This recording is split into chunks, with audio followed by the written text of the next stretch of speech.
Halo semuanya, welcome back to Pak Coy Podcast Kikacu. Dan sekarang bersama saya Regileo dan co-host saya Teddy. Sekarang co-host saya Ko Teddy ya. Dan hari ini kita akan membahas soal kematian dan kebangkitan Kristus. Real or fake?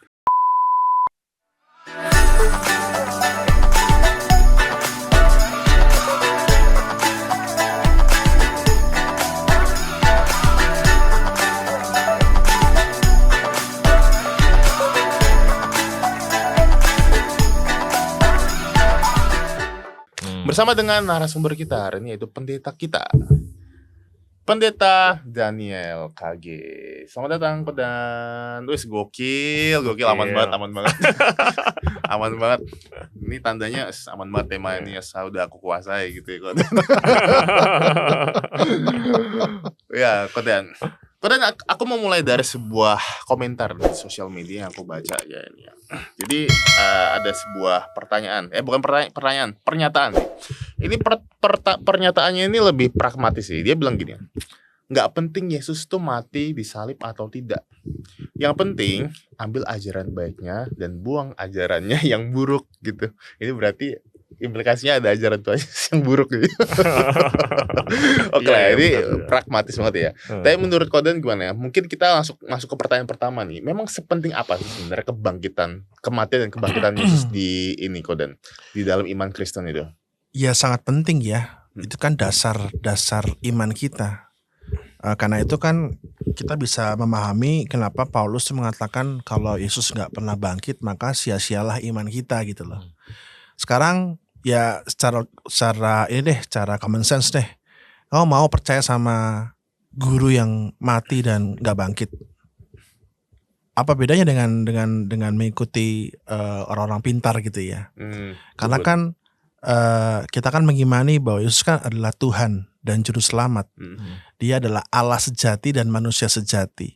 Jadi kematian dan kebangkitan Kristus itu menjadi pondasi yang penting karena dia menegaskan identitinya sebagai Son of God gitu, sebagai Allah yang menjadi manusia, atau dalam bahasa bahasa lain adalah anak manusia, anak Allah gitu ya. Jadi kalau kita bilang anak Allah, jangan dibayangkan bahwa dia itu berarti hasil pernikahan antara Allah dengan Maria, bukan. Orang seringkali salah mengerti soal makna anak Allah itu. Anak Allah itu artinya sebuah terminologi yang mengatakan bahwa dia itu adalah Allah yang berinkarnasi menjadi manusia. Nah, kematian itu penting karena itu menjadi dasar pengorbanan Yesus yang menebus jiwa manusia dari kuasa dosa.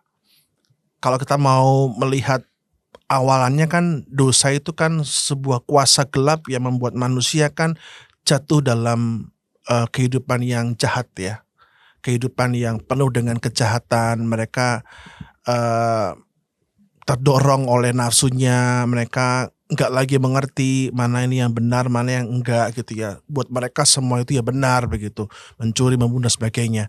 Dan manusia itu enggak punya kuasa untuk lepas dari kuasa dosa itu.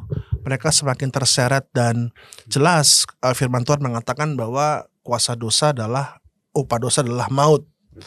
Nah, bicara soal maut, bicara soal kematian itu bukan cuma sekedar kematian ragawi. Bukan cuma kematian daging gitu ya, tapi ini kematian kekal. Artinya bagian tubuh kita, jiwa roh kita itu betul-betul terseret dalam satu keadaan yang terpisah dari Allah, yang orang sering bilang itu neraka lah, dunia gelap dan lain sebagainya. Nah, Tuhan kan mengasihi manusia, maka dia turun dalam diri Yesus, dan kematian itulah yang kemudian menggantikan seluruh kemanusiaan kita yang berdosa itu diambil oleh Yesus yang juga manusia sejati, dia Allah sejati. Dia mati mengambil semua kuasa dosa itu. 3 hari kemudian dia kalahkan dalam kuasa maut dan dia bangkit, memberikan kemenangan buat kita. Artinya maut nggak lagi berkuasa atas diri Yesus. Karena itu kenapa kematian dan kebangkitan Yesus itu menjadi pondasi iman yang sangat penting dalam kekristenan, begitu. Iya, berarti kan mungkin bisa disimpulkan kalau seperti orang itu tadi bilang tidak penting gitu kan. Nah, kalau seandainya Tuhan Yesus tidak mati dan tidak bangkit, berarti kita ini semua masih hidup di dalam dosa. Dan upah dosa adalah maut. Sehingga ya kita semua ini masih di dalam vonis bahwa kita semua nanti akan masuk neraka, begitu ya. Iya. Mungkin kita akan seperti kepercayaan lain ya yang berusaha mengejar supaya kita itu membayar dosa kita dengan ya contoh paling gampang lah di agama Yahudi kan mereka harus ikutin hukum Taurat ya kan, mereka mesti bayar dengan kurban pengampunan dosa ya kan, mereka kasih anak domba buat diserahkan ke imam. Kita kan akan hidup dalam ketakutan dan dalam penghakiman hukum-hukum agama. Karena itu kan konsep dasar iman Kristen kan kita dibebaskan nih. Dilepaskan dari semua kuasa itu, begitu. Tapi apa yang membedakan kebangkitan, jadi kebangkitan Kristus ini dengan kebangkitan maksudnya orang-orang lain gitu. Misalnya contohnya Lazarus kalau di dalam Alkitab ya. Lalu masih ada lagi orang-orang yang mati suri gitu ya. Bahkan pakai terminologi, wah ini mati suri nih, kelihatan mati tapi nggak mati gitu. Nah, apa yang sebenarnya membedakan gitu Pak? Nah, kalau kebangkitan Lazarus kan dia mati, dibangkitkan, habis itu ngapain? Bakal mati nggak dia? Mati lagi Ya, kan? kan mati. Kan manusia gitu kan. Tapi kalau Kristus enggak, dia bangkit buat selama-lamanya, bahkan dia naik ke surga dengan tubuh kemanusiaan kita. Kenapa saya bilang tubuh kemanusiaan kita? Karena dia bangkit dengan tubuh yang real manusia dan Allah juga, karena ada tanda paku dan dia makan ikan kan. Itu kan menunjukkan bahwa ini bukan hantu, bukan arwah, bukan juga halusinasi dari para murid. Nah, menarik karena tubuh kebangkitan Kristus itu tubuh yang mengandung realitas yang baru gitu. Dia manusia terlihat, tapi dia juga ada kuasa Allah. Buktinya adalah dia bisa menembus pintu.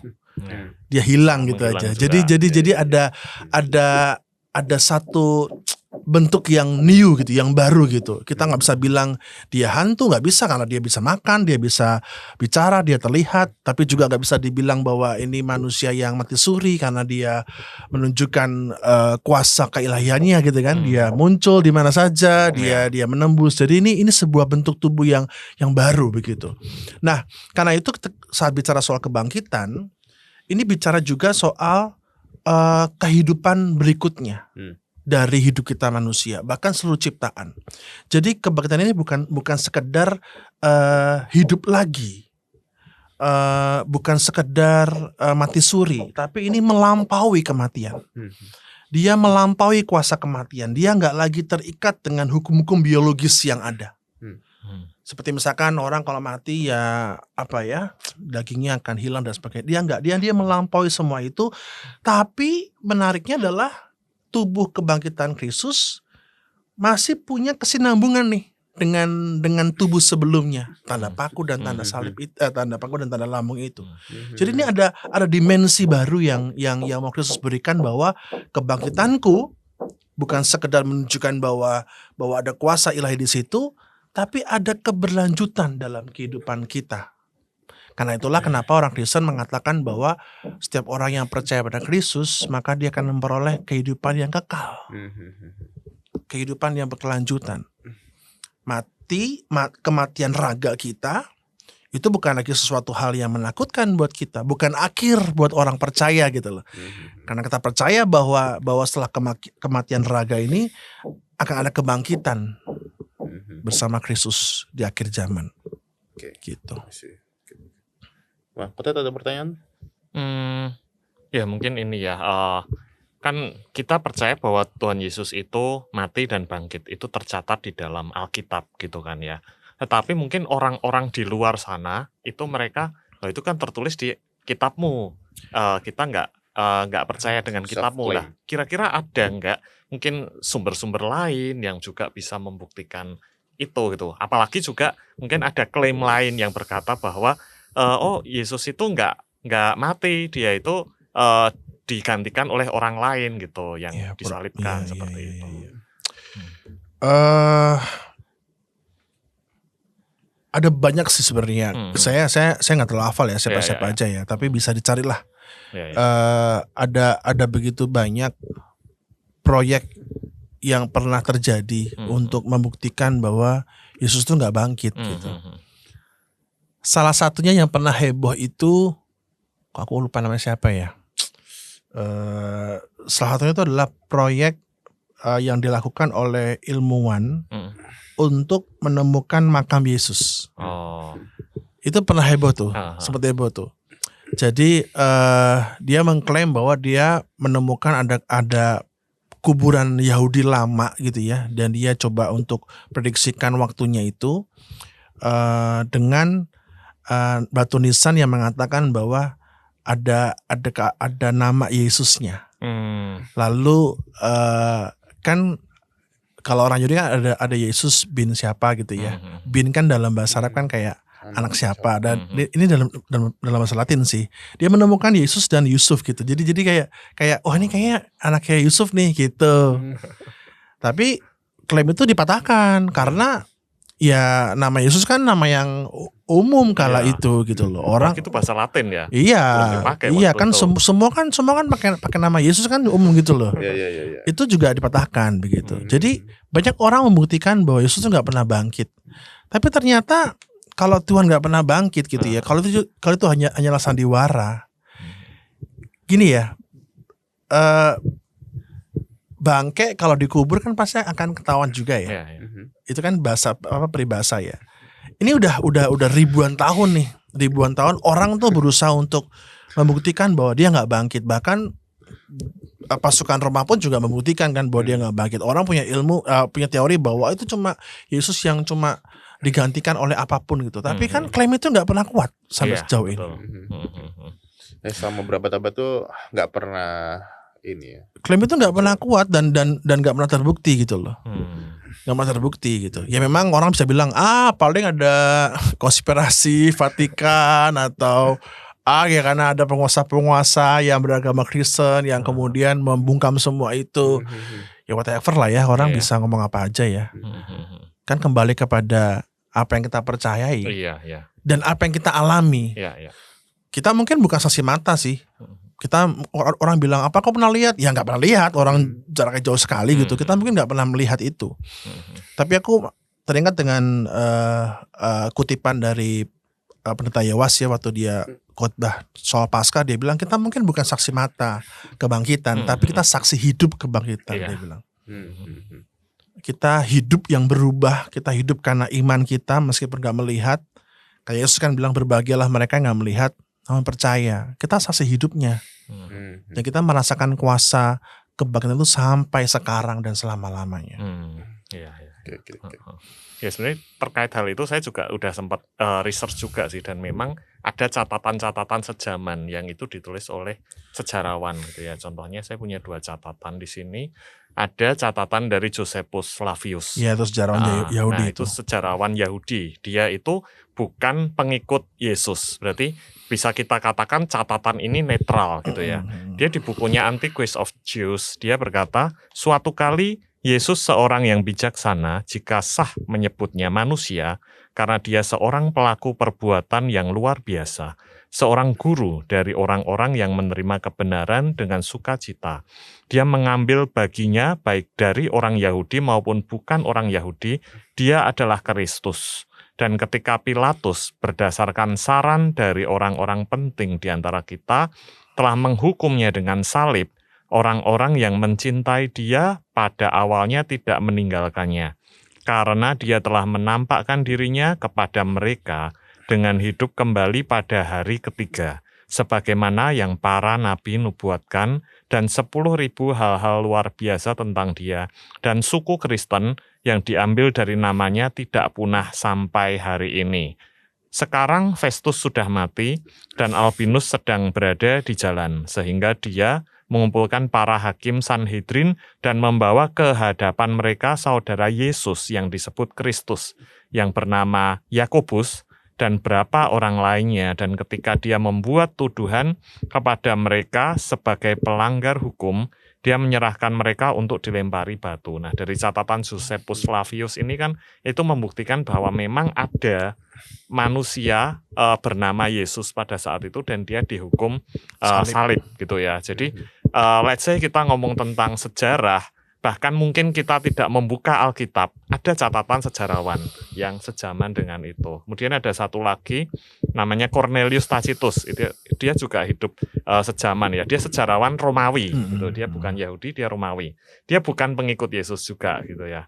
Dia menuliskan begini di catatannya The Annals of Tacitus.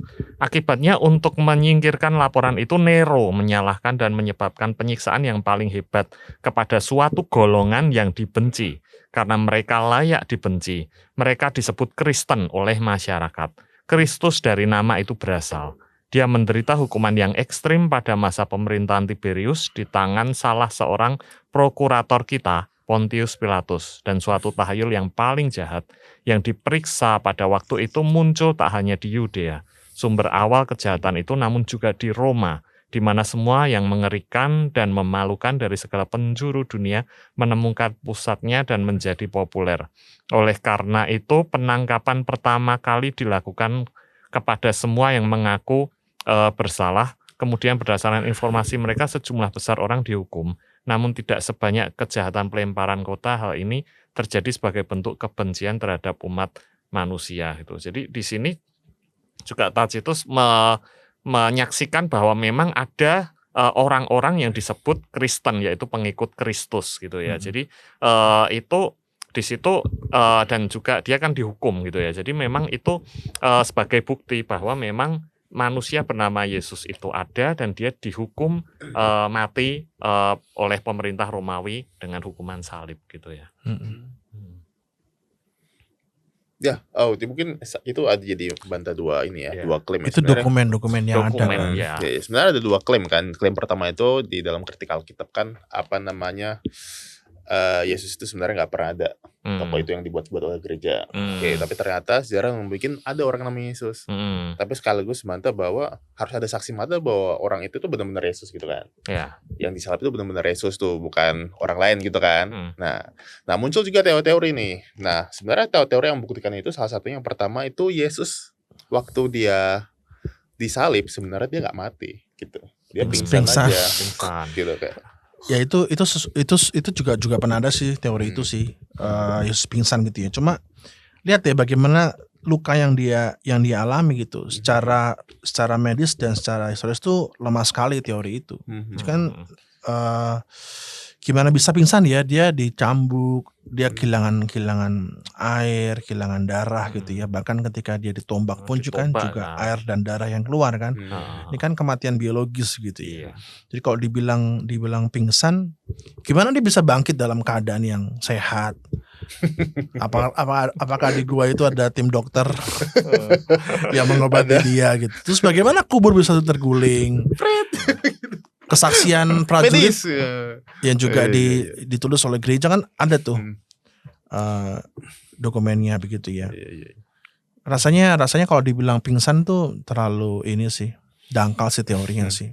Terus sebenarnya Romawi kan sudah bukan Romawi ya, yang menjaga benar Romawi yang merencanakan yang apa namanya di dalam Alkitab yang mencoba untuk menjaga supaya mayatnya nggak diculik gitu, dicuri. Itu kan sebenarnya sudah ada tuh gimana caranya supaya nggak dicuri gitu kan. Iya. Di Injil Matius kan dituliskan bahwa pemuka Yahudi kan sangat takut kalau seandainya dia kan ingat tuh.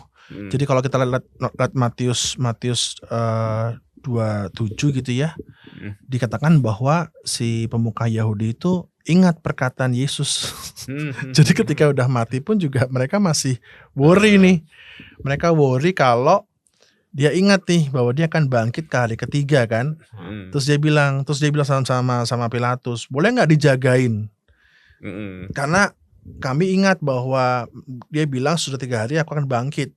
Maka jagain dong kuburannya. Takutnya tuh emang beneran dicuri orang gitu. Dia bilang ya mungkin akan dicuri oleh para muridnya.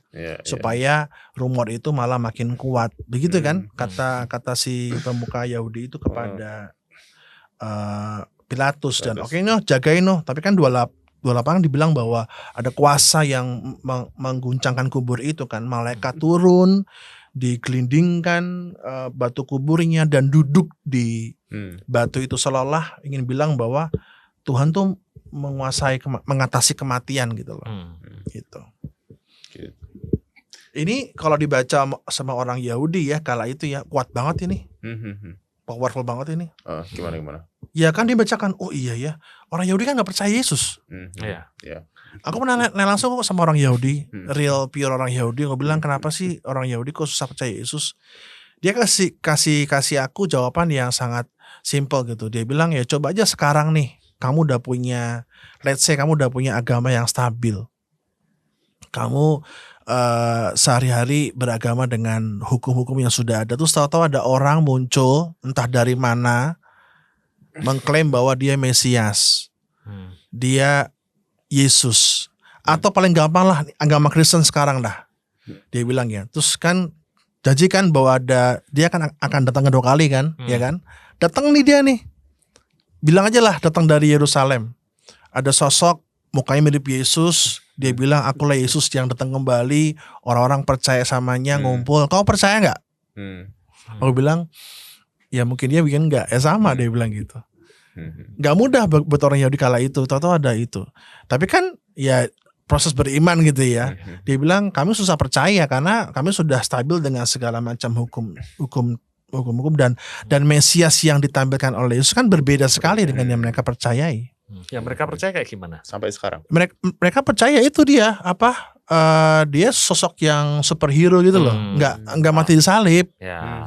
Dia punya kuasa buat menjungkir balikan Romawi, membawa kembali kerajaan Yahudi menjadi kerajaan yang jaya lagi seperti Daud dulu. Gitu yang mereka percayai. Sampai sekarang berarti dia akan di ekspektasinya itu. Nah, kan Romawi sudah runtuh tuh. Nah, ini ya dalam percakapan akhir-akhir ini ya. Jadi sekarang itu orang Yahudi itu mungkin saya salah sih karena saya nggak ahli itu. Orang Yahudi sekarang udah nggak lagi menunggu Mesias yang datang kayak Yesus. Tapi mereka menantikan Tuhan yang langsung datang, Allah yang langsung datang untuk memulihkan kerajaan Israel.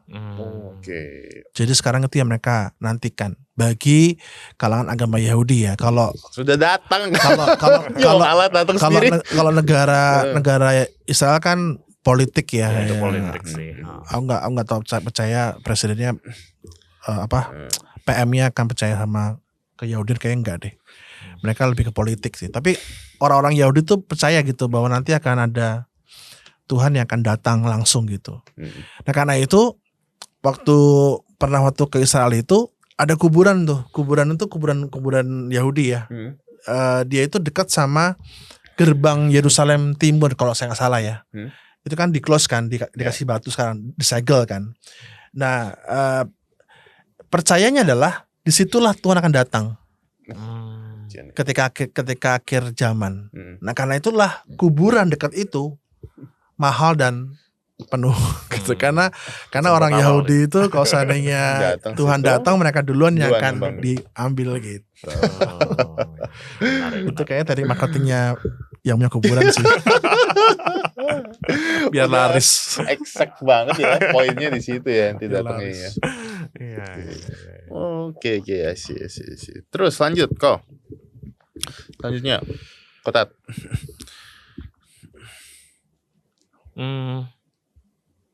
Nah, pertanyaan selanjutnya, mungkinkah penampakan Yesus setelah kematian itu hanya merupakan halusinasi massal akibat rasa duka yang mendalam? Kan itu ada tuduhan juga gitu kan, bahwa ya udah oke, mati mungkin diakui, tapi nggak mungkin bangkit, itu hanya rekayasa dari para murid. Tapi dulu pas bapak aku meninggal itu toh ada orang di rumah tuh ngelihat kayak kursi itu bergerak sendiri gitu. Tapi nggak ada wujudnya. Nggak ada wujudnya. Jangan-jangan iya sih. Cuman mikir jangan-jangan lu halusinasi gitu loh. Mungkin saking berdukanya terus dia sampai mikir kalau bapak aku tuh ada di situ, terus geser-geser ngasih tahu gitu loh. Bisa jadi ya, nyambung ya. Udah kotet lagi. Dia berubah namanya. Ya Kalau halusinasi massal terlalu Ya itu tuduhan ya. tuduhan yang dangkal banget ya. Masa sih dari ya let's say lah menurut Yesus kan 12 rasul ya, dengan yang lainnya itu berapa sih, paling kita bilang lah 30-40 orang. Masa dari semua orang itu sepakat semua yuk kita sama-sama yuk gitu ya, halusinasi kan nggak mungkin ya. Pasti kan ada orang yang Thomas kan juga murid yang kritis kan, mana mau dia kayak gituan. Kan dia bilang kan, nggak percaya, begitu kan, dia bilang saya nggak percaya, kalau saya nggak langsung lihat nih saya nggak percaya, karena dia murid yang paling kritis sebenarnya sih, murid yang paling realistis gitu. Kamu mungkin berduka, jadi mungkin makanya merasa seperti latih Yesus gitu kan. Para murid perempuan kan juga sama, ketika dia ngomong ke Petrus kan dia bilang, kami melihat Tuhan. Petrus kan langsung nggak percaya, dia bilang nggak mungkin lah, paling kamu cuma halusinasi di kuburan. Makanya dia lari kan, langsung lihat kuburannya, emang kosong gitu. Dan para murid kan juga diterus oleh Injil kan nggak langsung percaya, mereka masih ragu, masih mikir. Dan Yesus kan terus muncul, menampakkan diri, ngasih peneguhan lagi bahwa inilah aku dan segala macam. Thomas juga apalagi kan, nih sini lihat deh, pegang aja jariku, jangan sampai kamu nggak percaya lagi. Ya artinya terlalu banyak saksi untuk bisa disebut halusinasi gitu ya. Iya, halusinasi itu hanya berlaku misalnya kalau misalnya ada dua, soalnya ada fenomena-fenomena kayak yang teman-teman yang itu yang bisa ngeliat-liat nanti. Ya, pemburuan tuh. Bukan. Kan mereka bilang apa sih sebutannya itu, orang yang indigo. Mereka berdua duduk berdua terus ngomong, ya itu seperti ini. Kayak melihat sama gitu. Mikir, kok kelihatan sama, terus tapi nggak ada saksi mata kan itu kan, mereka cuma berdua ngomong, aja. ya. Apa mungkin saling melengkapi gitu ya? Sebenarnya bayanginnya beda gitu, teman saling melengkapi aja kali ya. Iya, dan nggak mungkin juga sih itu halusinasi. Yang pertama pasti karena kita mungkin mundur dulu sedikit, kubur kosong itu juga menjadi salah satu gitu kan, salah satu bukti bahwa Yesus bangkit, meskipun tidak secara langsung ya. Kalau kita ngomong kubur kosong itu kan kemungkinannya dua, bisa memang benar-benar bangkit, bisa dicuri mayatnya gitu kan ya, kemungkinannya kan di situ. Makanya kalau lagu sekolah minggu, kubur kosong membuktikan dia hidup, sebenarnya kan nggak langsung juga kan, itu masih kurang kuat, itu masih bisa ada kemungkinan dicuri gitu. Tetapi yang bukti yang kedua kan Tuhan Yesus menampakkan diri, itu yang mematahkan premis bahwa mayatnya itu dicuri. Tuhan Yesus menampakkan diri kepada banyak orang gitu, dan tidak mungkin terjadi halusinasi terhadap orang sebanyak itu gitu kan. Itu kan ratusan orang ya. Halusinasi massal menurutku masih mungkin kalau mereka itu berada di satu tempat, kondisi tertentu, jadi situasi dan kondisinya dikondisikan gitu. Paham nggak? Dikondisikan sedemikian rupa, lalu ada diberi kata-kata tertentu, jangan gitu ya. Terus habis itu semuanya gitu. Wah, jadi teringat apa ya? Mungkin masih bisa ya, tapi harus disituasikan gitu, harus dikontrol kondisinya, baru bisa jadi seperti itu gitu. Masalahnya kan mereka berada di posisi yang kayak kita bilang tuh ya kayak random banget itu posisinya itu. Ada lagi jalan berdua gitu kan. Iya kan, apalagi mereka juga dalam situasi tegang kan. Mereka dicari-cari sama orang Romawi. Apalagi ketika kubur kosong, kan pasti kan ada kehebohan tuh di pemuka Yahudi, kehebohan di istana gubernur Pilatus gitu kan. Dan pasti akan muncul lah klaim bahwa ini pasti dicuri oleh para muridnya. Dan mereka kan pasti kan akan dikejar-kejar, akan ditangkap lagi oleh Romawi, diinterview lagi, diwawancara, mana kuburannya, mana dia gitu kan. Pasti kan itu kan akan terjadi. Iya. Nggak segampang semua orang sepakat kita akan dikasih brainwash tuh kayaknya nggak semudah itu deh. Nggak semudah itu, nggak sedangkal itu. Posisinya juga beda-beda. Oke, seandainya misalkan bukan halusinasi, tapi mereka sepakat berbohong misalkan ya gitu. Nah, kayaknya juga nggak mungkin, karena mana ada sih orang yang sampai berani memperjuangkan sampai mati suatu kebohongan yang mereka buat sendiri. Hanya karena kebohongan gitu nih ya. Untungnya apa? Ya. Untungnya ya kan habis itu dibakar hidup-hidup. Untungnya apa gitu. Iya. Ngapain kan mereka gitu. Apalagi kan mereka para murid kan kalangan kecil kan, nelayan, bukan orang-orang yang punya kuasa. Iya. Iya. Jadi ngapain juga mereka repot-repot Maksudnya para murid demi tuh kebohongan.